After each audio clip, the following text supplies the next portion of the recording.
tomorrow could be the worst day in Hillary's political career. It could be an indication of the beginning of the end. The South Carolina primary takes place on Saturday in the Republican Party, but not until Tuesday in the Democratic Party. And the Democrats instead on Saturday have their caucuses in Nevada and their primary on Tuesday in South Carolina. While we call them South Carolina and Nevada, they really are the black primary and the Latino primary, because blacks constitute over half of the vote in South Carolina and about half of the vote in Nevada.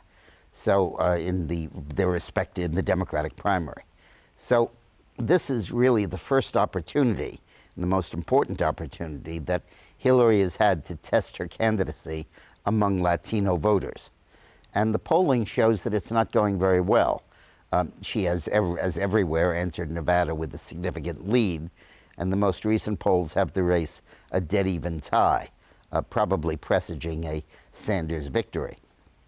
And if Sanders does win in Nevada, he still might lose, but if he does win, that would indicate that Hillary is not a lock among Latino voters, that their support is soft and that she can't rely on it.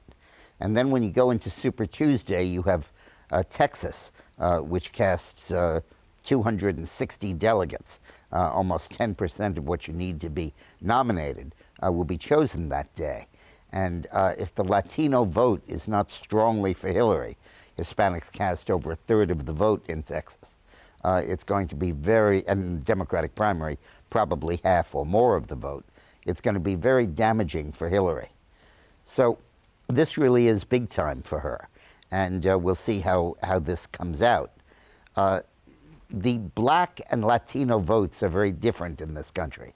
The black vote is spread across the country, not evenly, but with 3 or 4 states very large, but every state has a significant African-American population except for a handful. On the other hand, 65% of the Latino vote is concentrated in only 5 states, and they're all delegate-rich: California, Florida, Texas, New York, and Illinois. And those are states that it's very difficult for a candidate to lose and still win the nomination. And yet the Latino vote is crucial to the outcomes in at least Texas, Florida, and California.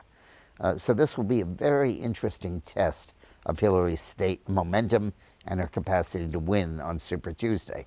I expect she'll win South Carolina, where she's well ahead in the polls, and she has a lock on the black vote. But does she have a lock on the Latino vote? And the Latino vote, by the way, is slightly larger in a Democratic primary than the black vote is, although they're both very significant. About a quarter of the national vote each is black or Latino. By the way, I have a podcast that I do every week, and you can really we really go into depth about the race in a way we can't in these short videos.